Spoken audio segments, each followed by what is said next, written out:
판교 환풍구 사건 아시죠? 그때 참 비극적인 사건 그리고 재난 사건이 일어났는데 관련해서 박수영 전 경기도 행정 1부 지사가 이재명 성남시장이 그 책임을 회피하고 있다. 그런 주장을 했는데 그 부상자 가족 대표인 김도경 씨가 말도 안 되는 소리 하지 말라고 반박을 해주신 사건이 있었어요. 지난 12월 20일 그 언론에 보도가 된 사건인데 김도경 대표가 이런 말씀을 하셨네요. 잊을 수 없는 절대 잊혀지지 않을 사고를 겪었던 딸의 아빠로서 끝까지 책임지고 돌봐준 사람은 이재명 성남시장이었다. 라고 말씀을 하셨습니다. 그러면은 그 인터뷰로 드러난 거는 누가 그 사건을 정치적으로 이용하려고 하고 있느냐네요. 그렇죠. 네. 정확히 보이는 지점인 거죠. 그러니까 방금 이 작가님이 말씀하셨는데 이런 부분을 본다면 과연 그런 사건들을 정치적으로 이용하는 세력들이 누구인지 여실하게 보여주는 거죠. 김도경 대표께서 얘기하기를 그래서 원만하게 사망자 보상 문제가 해결되고 부상자 보상 협의가 시작되었을 때 네. 경기도 측에서는 그냥 어차피 부상자들은 이 사건이 잊혀지면서 같이 잊혀질 것이다. 뭐 소송을 하든 맘대로 하라 라고 했다고 느끼셨나 봐요. 그리고 이재명 시장 쪽에서는 오히려 계속해서 그 부상자 가족분들의 편을 들어주려고 하셨다. 이렇게 얘기를 하고 있어요. 네. 그게 상반되는 부분이 이용해 먹을 때는 네. 적극적으로 이용해 먹다가 나중에 가서 일이 진행이 되고 시간이 지나갈수록 점점 이제 그 담당하는 뭐 경기도 부지사나 뭐 국장, 팀장, 뭐 주무장 이런 사람들이 사건에 대해서 좀 논의를 하려고 그러면 연락조차 안 되는 그런 상황이고 아예 자리를 다 옮겨버리는 그런 상황이 됐는데 네. 그런데도 끝까지 이제 계속해서 연락해주고 조언해주는 사람은 이재명 시장을 비롯한 성남시 시청 공무원분들밖에 없었다. 네. 이런 말씀이신 거죠. 중환자실에서 딸을 간호를 하고 있는데 굳이 불러내서 사진 한 방 찍는 게 더 중요하거든. 그런 모습을 보여줬다라는 식의 폭로가 있었고 그런 반면에 혼자 병원을 찾아와가지고 위로해주고 가신 분은 이재명 성남시장이었다. 이런 폭로가 나오는 거죠. 기시감이 있네요. 그 홍준표가 네. 물난리 났을 때 네네. 굳이 가가지고 연설을 해야 됐다고 네. 네, 했던 그런 모습과도 닮아 있네요. 네. 그 앞으로 우리가 지향해야 되는 정치인들 그런 모습들을 잘 보여주지 않나 그런 생각을 해보게 돼요. 예, 결국에는 이재명 성남시장이 그 허위사실 유포로 박 전 부지사를 고발하겠다고 했습니다.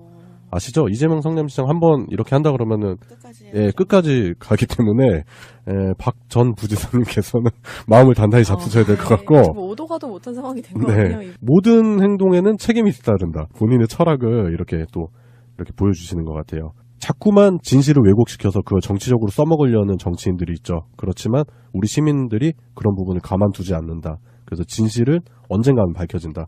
그렇기 때문에 함부로 우리 시민들을 대상으로 해서 그런 식으로 왜곡을 하는 그런 사람들이 더 이상 정치나 아니면 정부 조직에 진출할 수 없게끔 만들어야 될 필요성도 있다고 봅니다.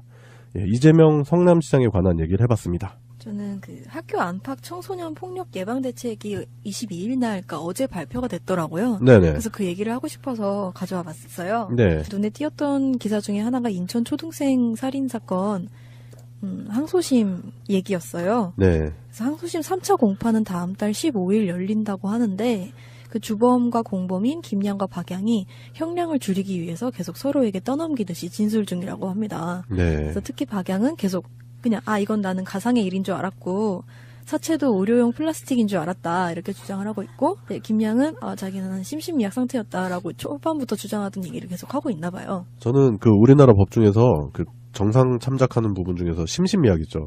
그거 없앴으면 좋겠어요. 그거는 술이랑 심신미약 이거 두 개 없애야 된다고 생각해요. 진짜. 네, 저도 그런 생각이 듭니다. 네. 아무튼 이 사람들은 이제 1심에서 각각 20년과 무기징역을 받았어요. 이제 항소심 3차 공판까지 지켜봐야겠지만 네. 뭐 국민들 여론도 그렇고 굳이 재판부가 이들을 봐줘야 될 이유도 없죠. 네. 네. 그리고 한편 최근에도 중고생들이 뭐 학생 한 명을 집단 폭행해가지고 조롱하듯이 그런 현장 영상을 찍어 올리는 등의 네. 사건들이 잇따라 일어났었죠. 네. 근데 이게 사실은 그냥 청소년들이 잠깐의 비행 정도로는 치부할 수 없는 정도의 심각한 사안이에요. 근데 이런 시점에서 이제 어제 22일 김상곤 사회부총리 겸 교육부 장관이 사회관계 장관 회의를 열어서 이 예방 대책을 발표를 한 거예요. 네. 대책의 주요 골자는 소년범 적용 연령 하향이 있고요. 우선 정부는 기존에는 이제 14세 미만으로 규정하고 있는 형사 미성년자 나이 기준을 한 살 낮춰서 13세 미만으로 낮출 수 있도록 관련 법을 손본다고 하고요. 정종하 법무부 범죄예방기획과장은 이게 소년범들의 나이가 점점 낮아지고 있다. 그리고 그 소년들의 신체적 성숙도도 높아지고 있기 때문에 국제적 기준을 고려할 때 만 13세면 이미 형사 미성년자로 보기 어렵다는 점을 감안해서 이렇게 낮춘다고 얘기를 했어요. 네. 사실은 이제 얘기를 할 수 있는 게 그 청소년 강력 범죄 사건이 났을 때 법원 소년부로 보내는 대신에 그냥 성인과 같은 형사부로 보내고 형량도 기존보다 무겁게 내리기 위한 법률안 개정에도 지금 고려를 하고 있다고 합니다. 네. 그리고 더불어서 당연히 학교폭력에 대해서도 얘기가 나왔어요. 학교폭력 그 예방법을 개선하자는 건데 지금은 학교에서 뭐 사소하건 간에 신고가 들어오면 우선 학교폭력 자치위원회라는 걸 만들어요. 네. 그래서 이걸 열어가지고 거기서 이제 재판처럼 진행을 하는 거죠. 근데 이게 무조건적으로 처벌을 하는 그런 상황들이 계속 발생할 수 있기 때문에 요즘 또 뜨는 게 그거거든요. 회복적 생활교육. 네. 그게 있거든요. 그러니까 너는 가해자고 얘는 피해자야 해가지고 처벌을 그냥 이렇게 내리는 그런 느낌보다 어쨌든 우리는 한 학교 한 반의 구성원이니까 문제를 해결하자라는 식으로 추이가 변하고 있는 거예요. 네. 근데 그 문제가 잘 해결이 안 되잖아요. 사실 그 소년범 연령 낮춘 것도 그렇고 아무튼 엄벌을 내려야 네, 그 다음에 절차가 진행될 수 있는 거니까 그런 취지에서 아무튼 경미한 사건의 경우에는 학교장 선에서 해결을 하고 대신 그 결과를 추후에 위원회 같은 데에 보고하는 것으로 바뀐다고 합니다. 사실 이거를 들고 나왔을 때 생각이 났던 건 그 2012년 무렵이었나요? 저희 그 대구 중학생 자살 사건 보도됐던 적이 있었잖아요. 네. 그럴 때 대책으로 제시된 게 되게 엉뚱하게도 대중문화 제재였어요. 그러니까 웹툰 같은 거가 미디어가 폭력적이니까 애들이 이런다라는 식의 엉뚱한 결론으로 가버려서 그게 결국에는 청소년 뭐 학교폭력 예방 대책이었는데 갑자기 문제의 방점이 무슨 표현의 자유? 이렇게 넘어가게 돼버리는 거죠. 차라리 바른 생활책을 한 권씩 나눠주지. 슬기로운 생활. 그렇죠. 네. 학교폭력에 대해서 뭔가 엄중하게 처벌이 내려지고 그 예방이 제대로 이루어지지 않으면 계속해서 그런 학교 안에서의 그런 문화 있잖아요. 되게 서열화하고 네. 집단 나뉘어가지고 또 집단에서 배제되는 아이는 또 부적응한 아이로 그냥 남아버리고 그런 식의 문화 아닌 문화가 미디어를 통해서 또 재생산이 되면 그게 또 미화되고 정당화돼서 계속 반복이 될 거라고 생각하거든요. 그래서 사실 그 2012년에 했던 대책은 정말 좀 너무 어이가 없는 대책이라고 생각했어요. 이게 문제가 아니잖아요, 사실은. 그렇죠. 그거 자체도 어떻게 보면 폭력의 일부인 건데 지금 이 학교 폭력이나 아니면 청소년 범죄에서 했던 그 애들의 폭력 양상을 보면 뭐 저항하거나 그런 게 아니잖아요. 막 어른이 싫어. 나는 어른의 이런 이걸 깰 거야. 막 이런 게 아니라 정말 그냥 약자한테 찍어 누르기 식으로 하는 폭력이 거의 대다수인 만큼 이렇게 가해자와 피해자를 놓고 둘이 화해를 시키는. 둘이 그렇게 화해를 직접적으로 뭐 시킨다는 그런 건 아니고요. 사실은. 그러니까 자치윤리위원회 뭐 그런 식이겠죠. 뭐 자체적인 처벌의 수위를 논하는 그런 자리 아닌가? 신고가 우선 들어오면은 그걸 바로 접수해서 위원회를 열어야 돼요. 네. 네, 거기서 우리 재판하듯이 하는 거예요. 그러니까 네. 최근에 그 초등생 자살했었잖아요. 그게 좀 문제가 많은 게 뭐냐면 부모님들이 얘기했는데 그거를 학교에다가 좀 적극적으로 어필을 했는데도 불구하고 학교에서 그걸 좀 지지부진하게 열었다.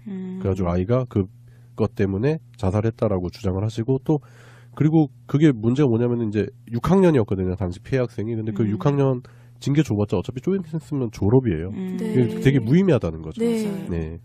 그럴 때 뭔가 형사처벌 같은 게 적용될 수 그렇죠. 있잖아요. 학교 내에서 그런 징벌도 징벌이겠지만 잘못한 부분이 있다면 그게 어떤 부분에서는 법의 테두리 안에서도 한번 더 적용을 받아야 되지 않겠나 그런 생각을 해봐요. 제가 고등학교 때 그런 비슷한 그러니까 학교 폭력이 되게 심각한 수위는 아니었는데 있었어요. 피해자와 가해자가 있었는데 그 학교 내에서 이렇게 처리를 하려다 보니까 그러면은 피해자 학생은 가만히 있고 가해자 학생들에게 뭔가 불이익을 주겠다라고 해가지고 뭐 추천서를 안 써주거나 뭔가 이런 식으로 갔었거든요. 근데 아니면 이제 학생부에 저희 대학교 가야 되니까 학생부에다가 뭔가를 하겠다라고 했는데 그때 진짜 가벼운 사안이었음에도 불구하고 진짜 반발이 진짜 엄청 심했었어요. 이 사건보다 이 사건에 대한 반발이 더 우리 사이에 이슈가 될 정도로 그 부모님들도 아이 앞길을 맞는다는 식으로 뭔가 나오고 하는 게 저는 그냥 학폭이 열리고 이런 거는 다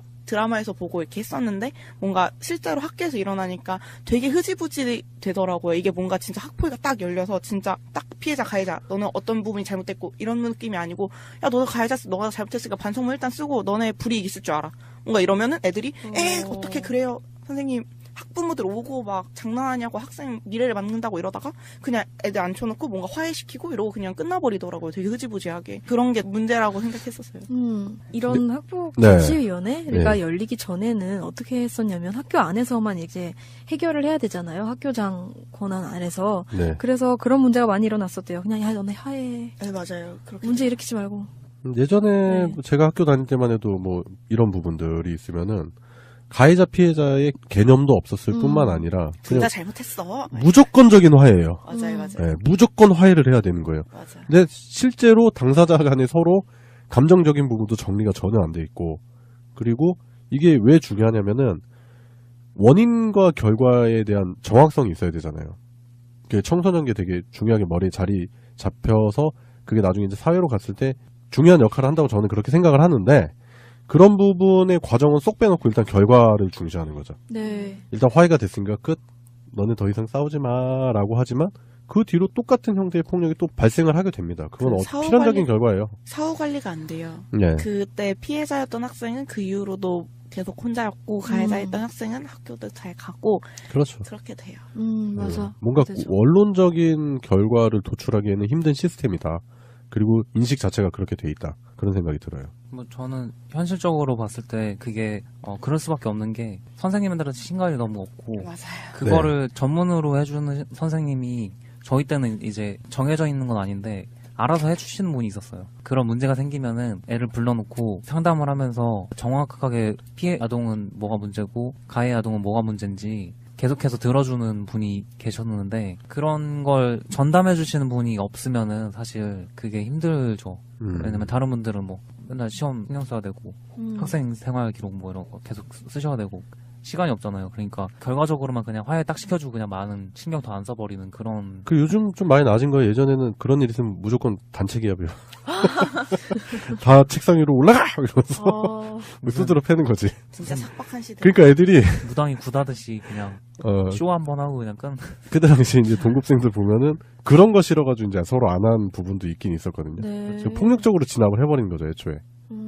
사실 이 학교 폭력 문제에 선착하는 이유는 학교 내부의 폭력이 있었는데 그걸 제대로 예방하거나 제약을 두지 않으면 그냥 그 상태의 감각이 그대로 학교 밖으로 옮겨갈 수가 있다고 생각이 들었어요. 그럼요. 네. 여기서 무뎌진 양심이 저기서도 같이 무뎌지겠죠. 안에서 새는 바가지 네. 밖에서 셉니다. 그런 예. 폭력성이나 그런 분출 같은 게 학교 내에서 계속 이루어지다가 학교 밖으로 이루어진다면 그 인천 초등생 같은 사건이 또 계속해서 발생할 수 있지 않을까? 이런 생각도 들더라고요. 네. 그러니까 범죄가 점점 더 커지는 거죠. 규모가. 그래서 청소년 범죄든 학교 폭력이든 아무튼 제1 과제는 엄정한 처벌인 것 같아요. 결국에는. 네. 그러니까 잘못을 했는데 그 잘못이 너네가 그냥 어리니까 이 정도 선에서 끝내줄 게가 아니라 진짜 잘못했으면 잘못한 만큼의 대가를 치른다는 걸 어렸을 때부터 가르쳐줄 필요는 있어요. 네, 예. 그것도 어떻게 보면은 청소년을 존중하는 방법 중 하나가 되지 않을까. 네, 그리고 제일 열받는 주장이 그렇게 해서 처벌을 받는 가해자의 부모들의 주장이 애가 아직 어린데 애 앞길 이렇게 얘기하잖아요. 당신의 자제분이 가해한 아이의 앞길을 생각을 해보세요. 그래요. 예, 당신 자식만 중요한 게 아닙니다. 남의 자식은 더 중요하게 생각을 해야 된다고 봅니다. 예. 사실 그 애가 아직 어리다라는 그 워딩 자체도 어떻게 보면 예. 그러니까 어렸을 때 싹을 뽑아야 돼요. 그러니까 예. 어렸을 때 더 강하게 처벌을 해야 되는 게 맞다고 봐요, 저는. 주변에서 애들 보면은 진짜 애들 그 정서를 보면 되게 복잡다단하고 생각도 되게 복잡하거든요. 예. 막 애니까 뭐 이렇게 순수하게 이렇게 넘기고 그럴 문제가 아니라 정말 청소년들을 존중하고 싶다면은 그런 부분까지 심도 있게 고민을 해서 이거는 애라서 나올 수 있는 문제구나 이렇게 치부하지는 말아줬으면 좋겠다. 예, 이런 생각이 들더라고요. 예, 그래요. 이 작가님이 준비하신 시선 여기까지 하겠습니다.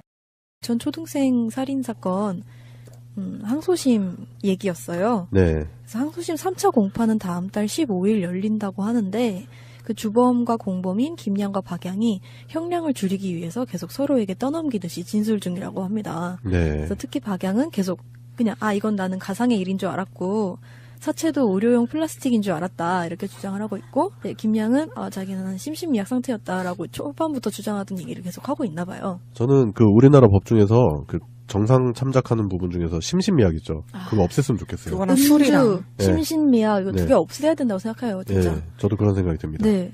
아무튼 이 사람들은 이제 1심에서 각각 20년과 무기징역을 받았어요. 이제 항소심 3차 공판까지 지켜봐야겠지만, 네. 뭐 국민들 여론도 그렇고 굳이 재판부가 이들을 봐줘야 될 이유도 없죠. 네. 판교 환풍구 사건 아시죠? 그때 참 비극적인 사건, 그리고 재난 사건이 일어났는데, 관련해서 박수영 전 경기도 행정 1부 지사가 이재명 성남시장이 그 책임을 회피하고 있다. 그런 주장을 했는데, 그 부상자 가족 대표인 김도경 씨가 말도 안 되는 소리 하지 말라고 반박을 해주신 사건이 있었어요. 지난 12월 22일 그 언론에 보도가 된 사건인데, 김도경 대표가 이런 말씀을 하셨네요. 잊을 수 없는 절대 잊혀지지 않을 사고를 겪었던 딸의 아빠로서 끝까지 책임지고 돌봐준 사람은 이재명 성남시장이었다. 라고 말씀을 하셨습니다.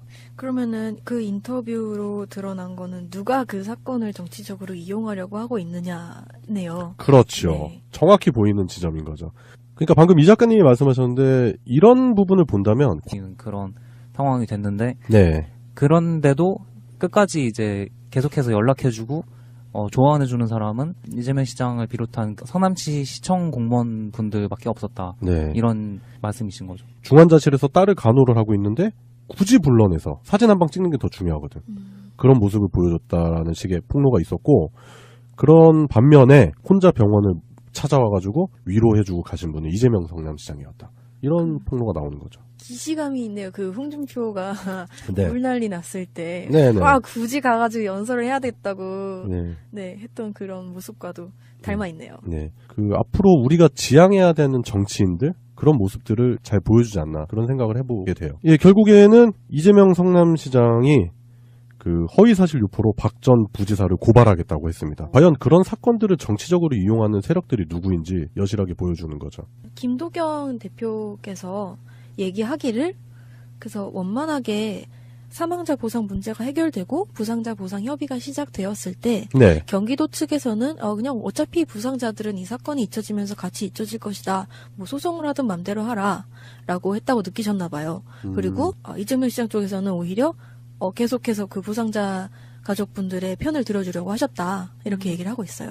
네. 그게 상반되는 부분이, 이용해 먹을 때는 네. 적극적으로 이용해 먹다가 나중에 가서 일이 진행이 되고 시간이 지나갈수록 점점 이제 그 담당하는 뭐 경기도 부지사나 뭐 국장, 팀장, 뭐 주무장 이런 사람들이 사건에 대해서 좀 논의를 하려고 그러면 연락조차 안 되는 그런 상황이고, 아예 자리를 다 옮겨버리고. 아시죠? 이재명 성남시장 한번 이렇게 한다 그러면은 끝까지 가기 때문에 박 전 부지사님께서는 마음을 단단히 잡수셔야 될 것 같고, 뭐 오도 가도 못한 상황이 된 거 아니에요? 네. 모든 행동에는 책임이 따른다. 본인의 철학을 이렇게 보여주시는 것 같아요. 자꾸만 진실을 왜곡시켜서 그걸 정치적으로 써먹으려는 정치인들이 있죠. 그렇지만 우리 시민들이 그런 부분을 가만두지 않는다. 그래서 진실은 언젠가는 밝혀진다.